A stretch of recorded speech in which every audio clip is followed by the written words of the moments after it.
Jeste YouTuber, danas ću vam pokazati kako da napravite struju u kući verzija 2. Jao, sad ćemo da vidimo. Evo ga. Ovo je jedna moja mapa mala, ali samo da vidim nešto, da sam ulovio kojeg zombija. Jao, imao jedan, jao. Dobro, imamo zombija jednog, sad ćemo ići u kuću da vam to pokažem.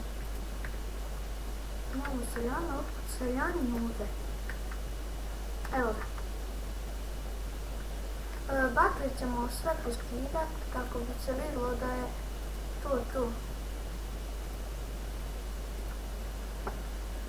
Ova struja nije kao prošla, ali radi 100% i ova i ono. Ali sad ćete da vidite kako sam smislio ovu verziju.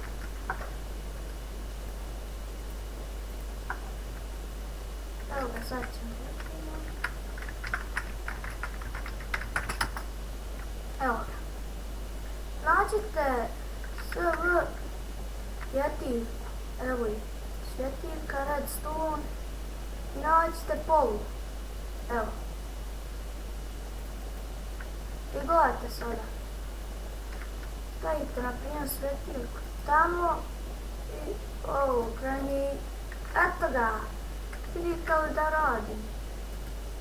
Pa YouTuberi misli da je ovo dobra ideja, a vi? Pa dobro, ali ne zaboravite subscribe, jer bit ću ljut na vas. Evo ga, i samo još nešto da vam pokažem, gledajte sada ovu. Automatska oprema, tu nisam baš dobro uradio nešto. Znam šta nisam, sačekaj. Vidite, ja već imam opremu, ja se zato i ne radim.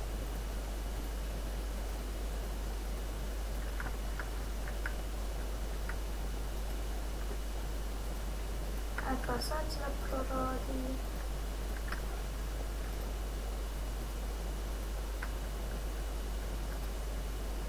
Evo ga. F5. I idemo. Vidite me.